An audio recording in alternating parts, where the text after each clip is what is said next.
Kakek tua khawatir ada yang mengincar 100.000 yuan yang didapat anaknya dengan nyawanya. Maka dia menuduh orang lain atas kesalahannya sendiri dengan berbohong bahwa uangnya dicuri. Agar semua orang di desa tahu bahwa dia tidak punya uang.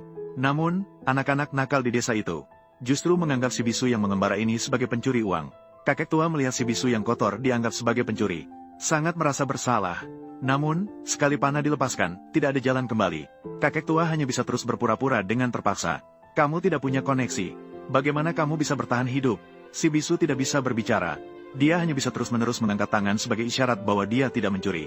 Melihat si bisu yang tidak mau mengakui, kakek tua langsung menendangnya. Tendangannya membuat si bisu langsung mengeluarkan darah. Ini membuat kakek tua merasa sangat bersalah. Dia segera mencari alasan agar para penduduk desa pergi. Jika terus seperti ini, pasti akan ada yang terluka. Setelah semua orang pergi, kakek tua bertanya lagi kepada si bisu apakah dia mencuri uangnya. Si bisu menjelaskan dengan bahasa isyarat. Namun, kakek tua tidak mengerti bahasa isyarat. Dalam keadaan terpaksa, si bisu kecil mengambil kapur di tanah. Dia mulai menulis peraturan keluarga mereka di tanah. Kakek tua melihat tulisan si bisu dan peraturan keluarga. Ini baru menyadari bahwa si bisu memiliki identitas yang tidak biasa. Tanpa disadari, si bisu adalah cucu dari Raja Barat Daya. Setahun yang lalu, dia pergi berlibur bersama orang tuanya. Dia secara tidak sengaja tersesat. Dia juga jatuh dari tebing dan kehilangan ingatan. Orang tuanya cemas seperti semut di atas wajan panas, mencarinya kemana-mana. Hadiah juga meningkat dari 1 miliar menjadi 10 miliar. Namun hingga sekarang, tidak ada kabar. Si bisu mengembara sepanjang jalan. Akhirnya dia sampai di desa ini. Kakek tua mendengar pengalamannya. Dia merasa cemas atau ragu.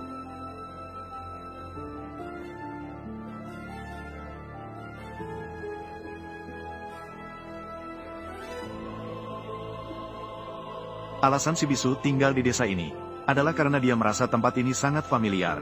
Seolah-olah dia pernah datang sebelumnya. Namun dia tidak bisa mengingatnya. Dia hanya bisa mencari petunjuk untuk pulang di sini. Melihat si bisu yang cerdas dan brilian ini, kakek tua semakin penasaran. Keluarga seperti apa dia sebenarnya dilahirkan. Keduanya berbincang dari siang hingga malam. Saat si bisu bersiap untuk kembali tidur, dia diperhatikan oleh anak si penjahat. Anak ini cemburu karena tulisan si bisu bagus. Dia mulai memiliki niat jahat. Saat si bisu tertidur, dia membakar tempat tinggalnya dengan api yang berkobar. Ingin membakar si bisu hidup-hidup. Untungnya si bisu menemukan itu tepat waktu. Melihat tempat tinggalnya terbakar menjadi abu, dia sangat merasa tidak berdaya. Tidak ada cara lain, dia harus mencari kakek tua yang ditemuinya siang tadi. Kakek tua merasa si bisu sangat malang. Dia kemudian mengajak semua orang untuk membantunya memadamkan api.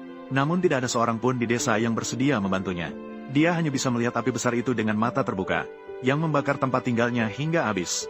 Si bisu menangis dengan sangat sedih. Adegan ini membuat kakek tua seolah melihat orang-orang yang telah meninggal. Dia segera memutuskan untuk mengangkat si bisu sebagai cucu.